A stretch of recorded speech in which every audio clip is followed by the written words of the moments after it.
जय श्री राम दोस्तों। तो आज हम करेंगे बात मूविंग कॉइल गैल्वेनोमीटर के ऊपर, जो कि 12th बोर्ड्स की दृष्टि से बहुत ही इंपॉर्टेंट टॉपिक है। तो बेटा एक बार हम देखेंगे moving coil galvanometer. Moving coil galvanometer. तो बेटा इसके बारे में मैं आपको बता दूं कि गैल्वेनोमीटर की जरूरत क्यों पड़ी। तो जरूरत पड़ी क्योंकि यह बेटा स्मॉल करंट्स को मेजर करता है। तो स्मॉल करंट का मतलब क्या है सर? तो अभी आपको बताता हूँ। स्मॉल करंट को करता है मीजर। अब स्मॉल करंट का मतलब क्या है? Milliampere, micro ampere.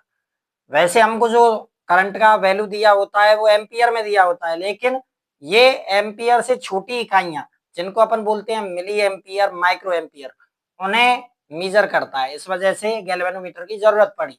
अच्छा, फिर इसका प्रिंसिपल क्या है? तो इसका बेटा जो मेन प्रिंसिपल है,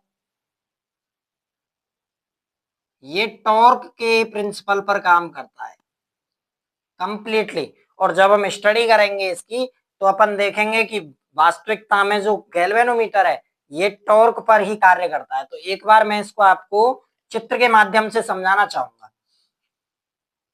तो बेटा ये है अपर सस्पेंशन। अपर सस्पेंशन। इसके बाद कनेक्ट होता है बेटा एक मिरर। मिरर। इसके बाद एक फ्रेम पर बहुत सारे तार लपेटे हुए होते हैं, जिसे हम बोलते हैं बेटा मूविंग कॉइल। ये है मूविंग कॉइल।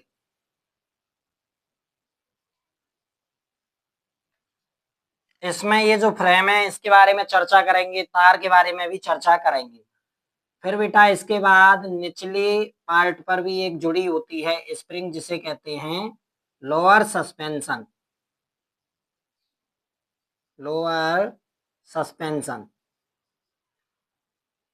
और ये जो लोअर सस्पेंशन है ये करंट से जुड़ा हुआ होता है। जो एंड का सिरा है इसका, वो करंट से जुड़ा हुआ होता है।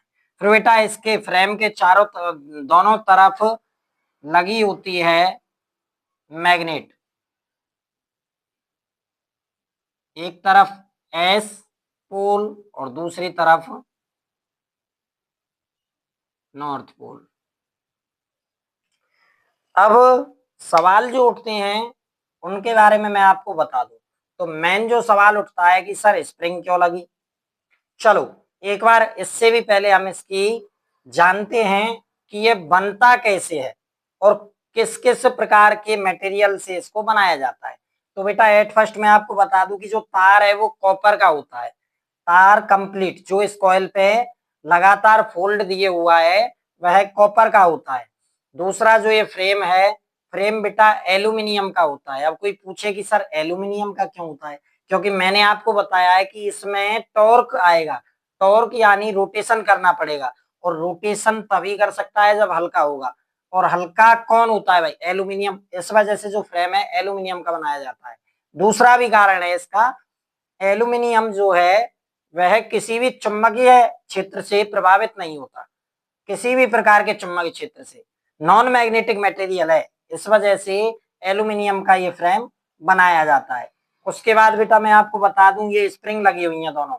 ये जो स्प्रिंग है, स्प्रिंग बनाई जाती है बेटा फॉस्फोर ब्रॉन्ज नाम के एलॉय के द्वारा। क्यों बनाई जाती है और कैसी होती है? तो बेटा ये स्प्रिंग होती है हेयर स्प्रिंग। हेयर स्प्रिंग एक प्रकार की बहुत पतली होती है। और क्यों है भाई? क्योंकि इसको स्प्रिंग को, एक बात बताओ भाई, इसमें लगी होती है पॉइंटर, और पॉइंटर को मीजर करना होता है करंट। मीजर करेगा तो जैसे ही पॉइंटर की निडल दूसरी साइड में जाएगी, जो पॉइंटर है वो दूसरी साइड में जाएगा, कहीं ना कहीं पैमाने पे जाके रुकेगा। उस पैमाने के पर रुकने के बाद जैसे ही मैं करंट को हटा देता हूँ, करंट को हटाने के बाद बेटा कुछ ऐसा तो होना चाहिए जो उस सुई को वापस अपनी मेन पोजीशन पे ला सके। तो उसको मेन पोजीशन पे लाने का काम कौन करती है? ये स्प्रिंग। जैसे ही पॉइंटर घूमता है तो स्प्रिंग में आ जाता है बेटा, टॉर्क जनरेट होता है। और ये स्प्रिंग रीस्टोरिंग टॉर्क जनरेट करती है। पॉइंटर करेगा टॉर्क डिफ्लेक्शन वाला और स्प्रिंग करेगी टॉर्क रीस्टोरिंग। और ये दोनों जब बराबर हो जाएंगे तो बेटा अपनी जो पॉइंटर है वो वापस अपनी मेन पोजीशन पे आ जाएगा। तो स्प्रिंग होती है, हेयर स्प्रिंग बहुत पतली होती है। पतली क्यों है? क्योंकि फटाक से घूम जाए। और इस पे जो लगा हुआ है, जो जिस मटेरियल की ये बनी होती है उस मटेरियल का नाम है फॉस्फर ब्रॉन्ज एलॉय। और साइड में मैग्नेट्स क्यों लगी हुई हैं? मैग्नेटिक फील्ड जनरेट करने के लिए। और इसमें जो सस्पेंशन है इन्हीं के द्वारा करंट कनेक्ट होता है। तो बेटा एक बार इस चित्र को बनाएंगे।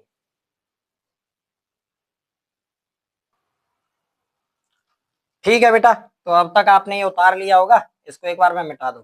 अच्छा, मिटाने से पहले मैं एक बात और बताऊं क्या? चलो आगे ही बता देंगे, अगले चित्र में बताएंगे। ये जो चित्र है, ये जो हमने अभी देखा है, ये फिगर है बेटा फ्रंट व्यू। ये है फ्रंट व्यू। अब हम जो आपको बताएंगे वो बताएंगे टॉप व्यू। तो बेटा टॉप से देखने पे ये कैसा लगेगा? टॉप से देखने पे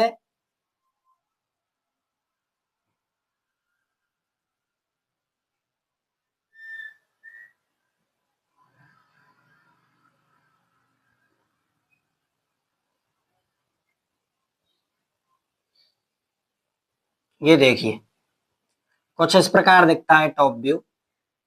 अभी आपको सब समझ में आ जाएगा जैसे जैसे ये चित्र क्लियर होगा।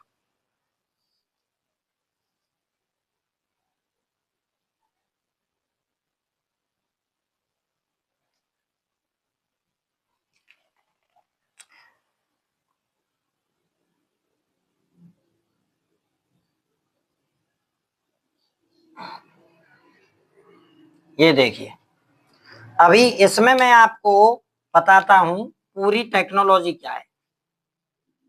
पूरी टेक्नोलॉजी एक बार मैं आपको बताता हूं, उससे पहले मैं आपको इसकी नेमिंग करके बता देता हूं कि क्या चीज क्या बताना चाह रही है। तो बेटा ये है स्केल,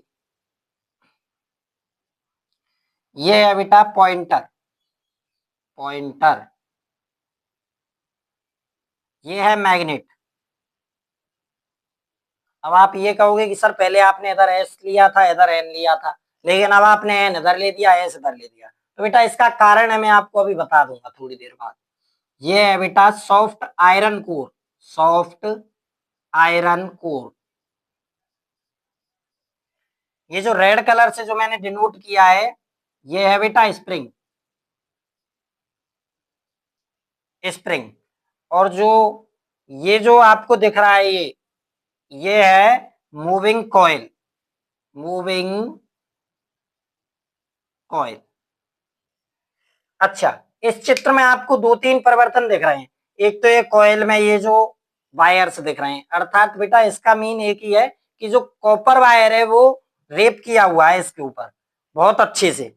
और अगर मैं बताऊं आपको तो ये टॉप व्यू है। टॉप व्यू यानी एक तो होता है बेटा हम इसको ऐसे देख रहे हैं, एक होता है इसको हम ऐसे ऊपर से देख रहे हैं, तो ये टॉप व्यू है। टॉप से देखने पर ये ऐसा ही लगता है। अब यहाँ पे एन और एस ये दोनों चुंबक हैं, किस काम की हैं ये अभी बताऊंगा।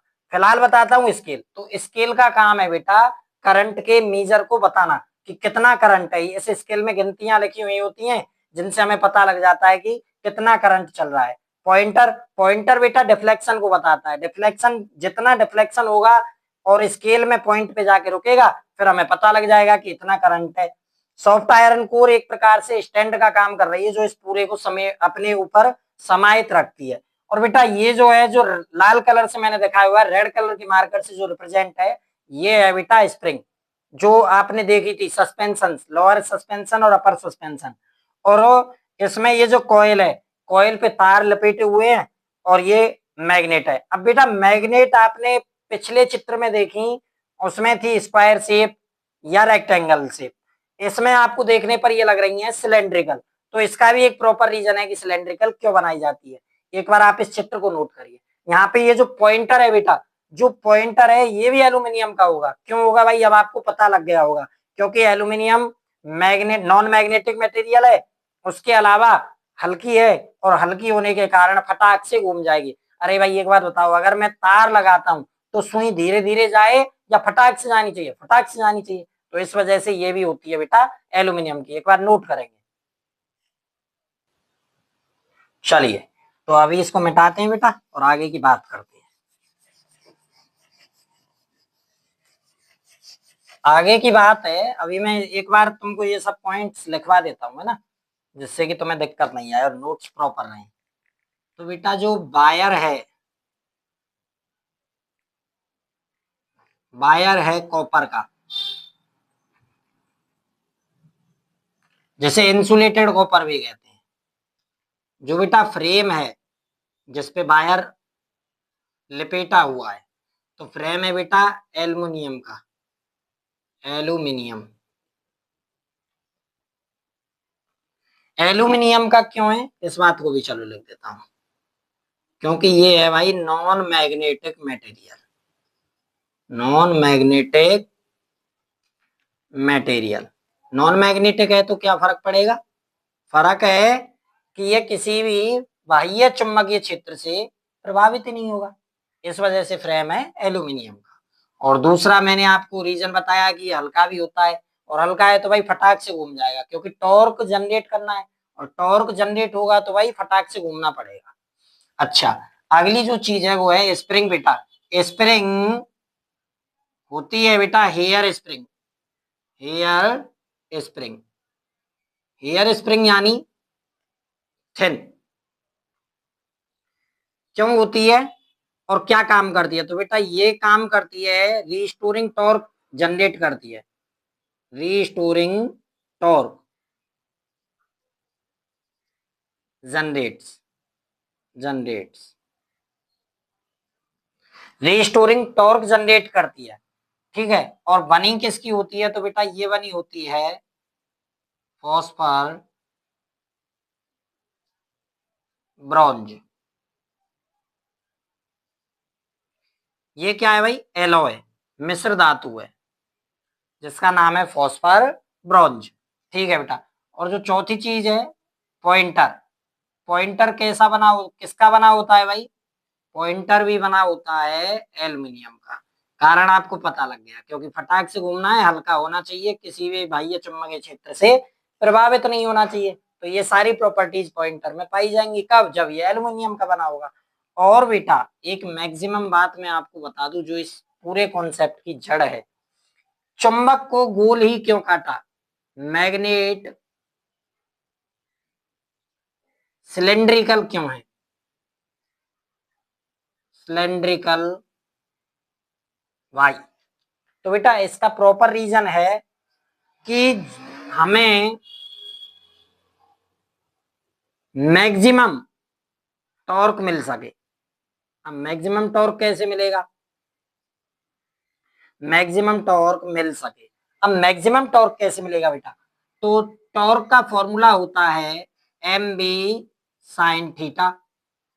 अगर बेटा if sine theta is equal to sine 90, अर्थात मैग्नेटिक डाइपोल मोमेंट और मैग्नेटिक फील्ड दोनों के बीच का वेक्टर और दोनों के बीच का एंगल, एंगल यदि हो जाए 90 डिग्री, तो बेटा हमें मैक्सिमम टॉर्क मिलेगा जो होगा टाउ मैक्स। इसे कहेंगे भाई एम बी, केवल साइन 91 हो जाएगा और ये होगा मैक्सिमम टॉर्क। अच्छा, एम को क्या लिख सकते हैं, एक और फॉर्मूला लिख दो इसका, तो टाउ मैक्स एक और होगा एन आई ए, एम को लिख सकते हैं एन आई ए और बी की जगह पे बी, तो भाई ये हो गया second formula N I A B. अच्छा, एक बार इसको नोट करेंगे।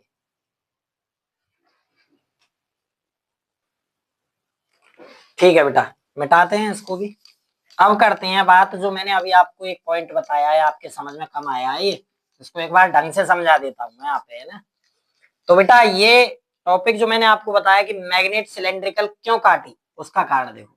जैसे भाई ये है मैग्नेट, ये है मैग्नेट, और ये दूसरा एंड है मैग्नेट का, ये मैंने लिया था एस और ये लिया था एन, यानी north pole and south pole. अब इसके बीच में बेटा जैसे ये वह कॉइल रखी हुई है जो मूविंग कॉइल थी, ठीक है, यही थी जो स्ट्रक्चर पहले थी वही स्ट्रक्चर है, बस कॉइल अब की बार थोड़ा ऐसे घुमा दिया। अब हमने बहुत अच्छे से पढ़ा है कि कॉइल में या कोई भी एरिया वेक्टर हो, तो उसका एरिया वेक्टर जो होगा उसी डायरेक्शन में बेटा मैग्नेटिक डाइपोल मोमेंट होता है। जिधर एरिया वेक्टर उधर ही मैग्नेटिक डाइपोल मोमेंट। अब आप एक बात बताओ, इधर से ऐसे मैग्नेटिक फील्ड लाइंस निकलेंगी, ऐसे ऐसे ऐसे ऐसे ऐसे ऐसे, और इधर को इधर से ऐसे ऐसे।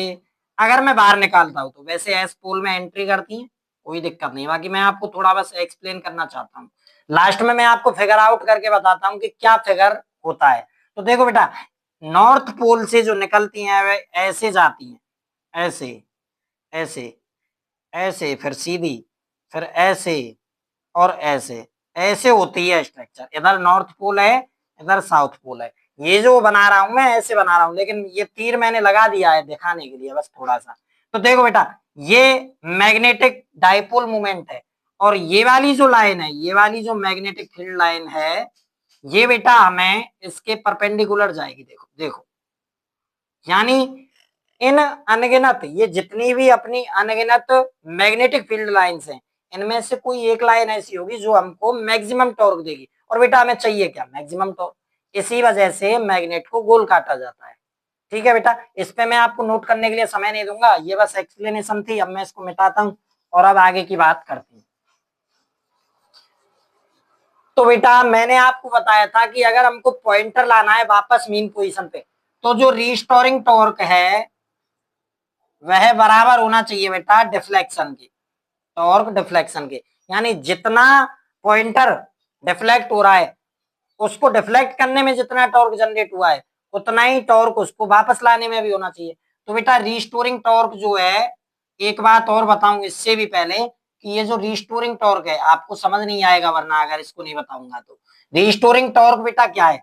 जो अपन स्प्रिंग जैसे ही घूमती है तो वह बनाती है एंगल, और वह एंगल होता है बेटा थीटा। यानी जितना स्प्रिंग घूमी वह होता है थीटा। इस पे डायरेक्टली डिपेंड करता है रिस्टोरिंग टॉर्क। और यहाँ से अब जब इसको मैं सॉल्व करूंगा तो बेटा रिस्टोरिंग टॉर्क को अगर इक्वलिटी के फॉर्म में लाऊं तो टाउ रिस्टोरिंग बराबर हो जाएगा बेटा के थीटा।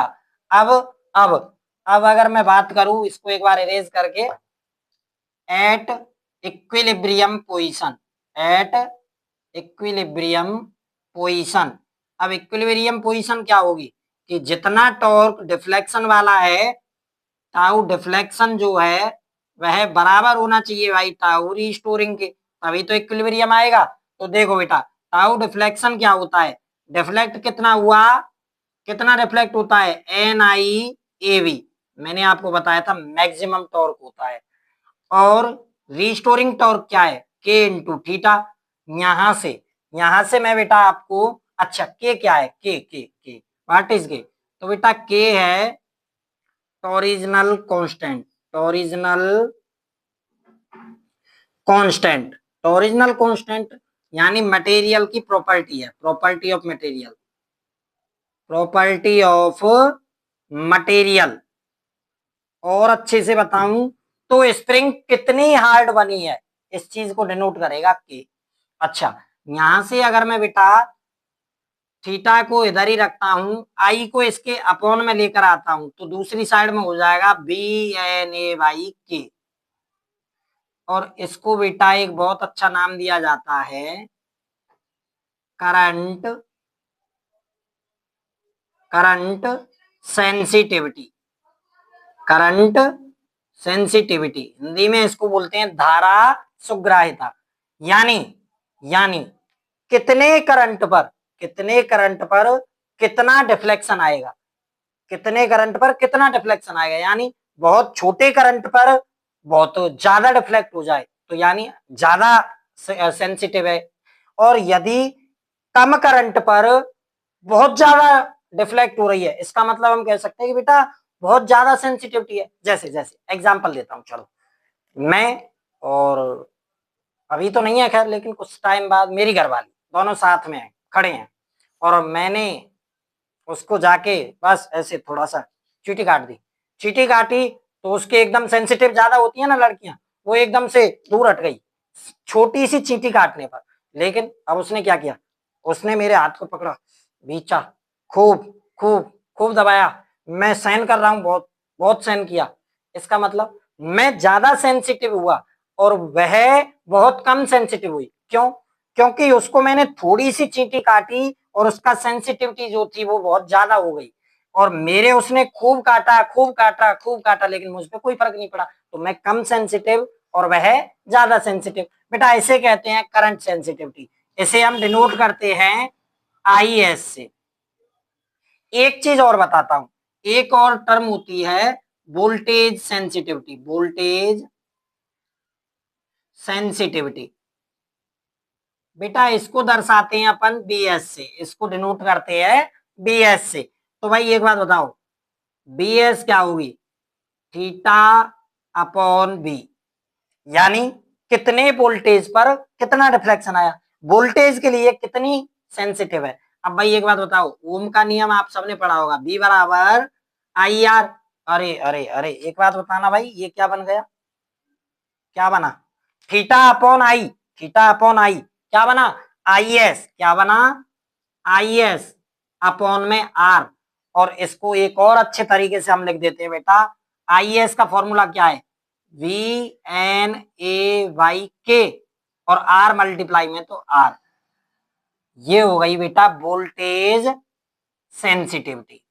तो दोनों सेंसिटिविटी मैंने आपको क्लियर कर दी, दोनों में रिलेशन बता दिया, voltage sensitivity, current sensitivity upon R। आ गया समझ में?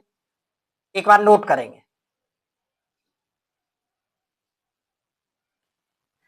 अब बेटा चलो इसको भी मिटाते हैं और आगे की बात करते हैं, बस मुश्किल से 2-3 मिनट का टॉपिक और बचा है, फिर अपन आगे बात करेंगे इसके ऊपर। 2-3 मिनट का मुश्किल से टॉपिक बचा है। ये देखो बेटा, अभी अपन एक फॉर्मूला निकाल के लाए हैं,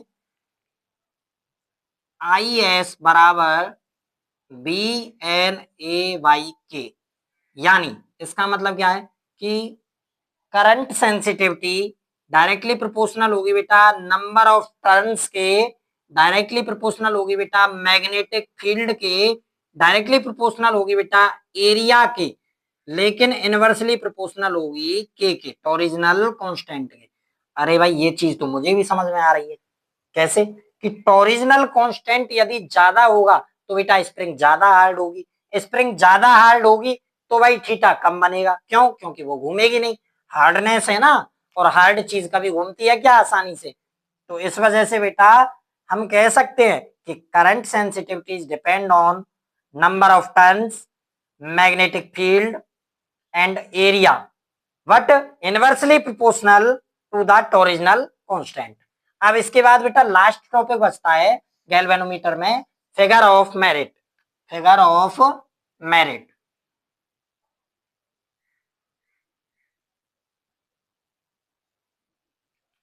और इसका दूसरा नाम है गैल्वेनोमीटर कांस्टेंट, गैल्वेनोमीटर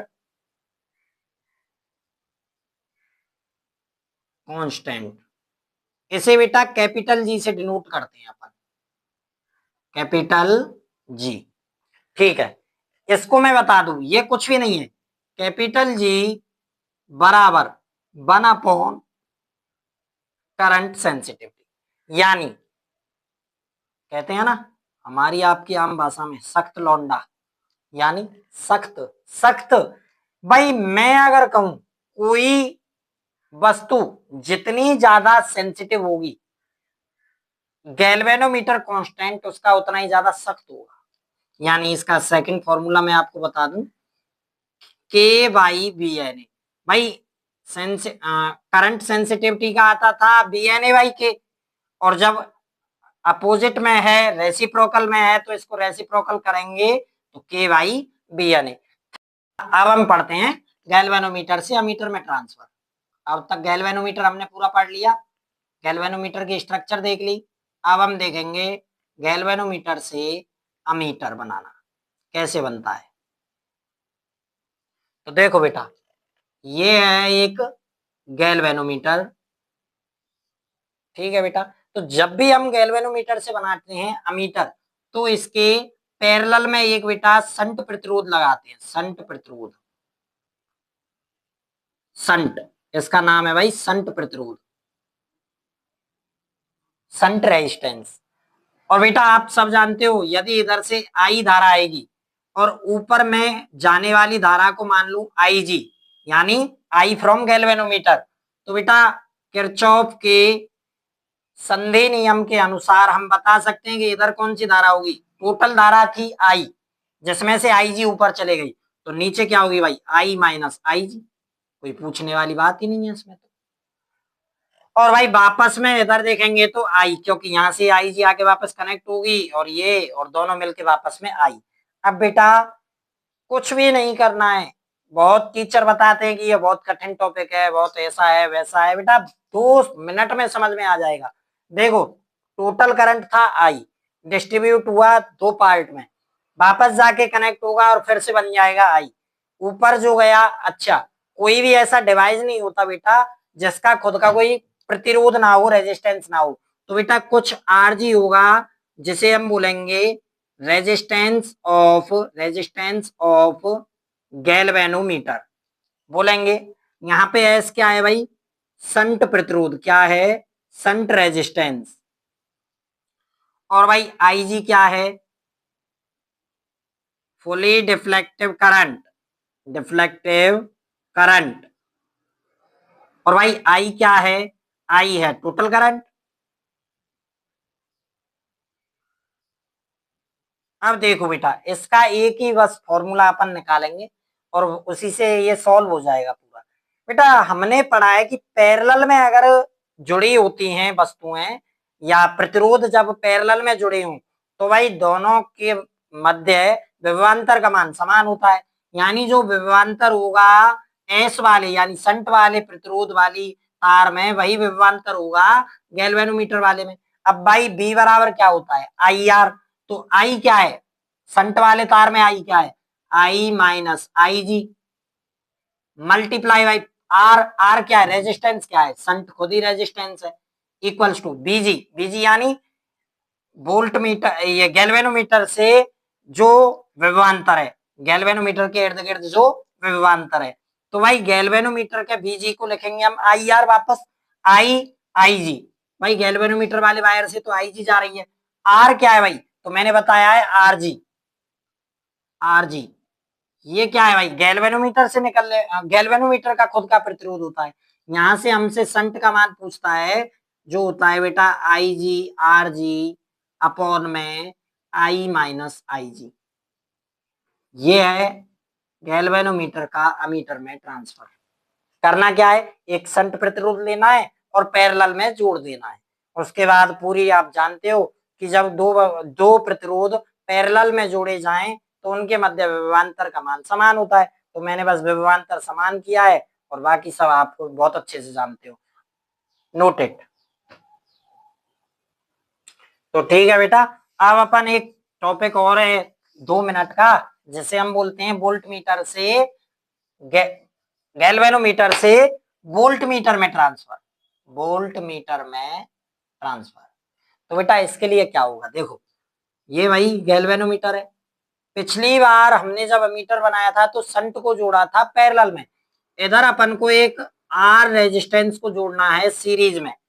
क्यों, ऐसा क्यों, क्योंकि बेटा हम बहुत अच्छे से जानते हैं कि जो वोल्ट मीटर होता है वह हमेशा पैरेलल में जोड़ा जाता है, पैरेलल में यानी ऑलरेडी कोई एक रेजिस्टेंस होगा जिसके पैरेलल में हम गैल्वेनोमीटर को जोड़ेंगे और गैल्वेनोमीटर के साथ रेजिस्टेंस लगा के वोल्ट मीटर बनाएंगे। क्यों, क्योंकि हमने आज तक जहां भी पढ़ा होगा वोल्ट मीटर हमेशा पैरेलल में ही जोड़ा जाता है। और बेटा इससे जो करंट जा रहा था वो था आई जी, क्या था वो था आई जी बेटा। और अब आप बताओ भाई श्रेणी क्रम में अगर मैं बात करूं तो बी बराबर I G R G galvanometer का resistance multiply by current plus I G R ये वाला रेजिस्टेंस। ऐसे क्यों सर, आप याद करो कुछ समय पहले हमने पढ़ा है करंट इलेक्ट्रिसिटी जिसमें हमने पढ़ा है सेल, और सेल में हम पढ़ते हैं आंतरिक प्रतिरोध, एक प्रकार से मान लो कि ये आंतरिक प्रतिरोध है तो वहां पे हम लिखते हैं बी बराबर ई प्लस आई आर, ऐसे ही बेटा ये है। तो अब यहां से जब हम सॉल्व करेंगे तो आई जी होगा बेटा कॉमन और अंदर बचेगा आर जी प्लस आर, यही है बेटा वोल्ट मीटर बन जाएगा आपका वोल्टमीटर गैल्वेनोमीटर से। इस प्रकार हमने गैल्वेनोमीटर को गाइस कर लिया है खत्म, और गैल्वेनोमीटर अब 1 शॉट में आप आराम से कर सकते हो पूरा। Thank you very much.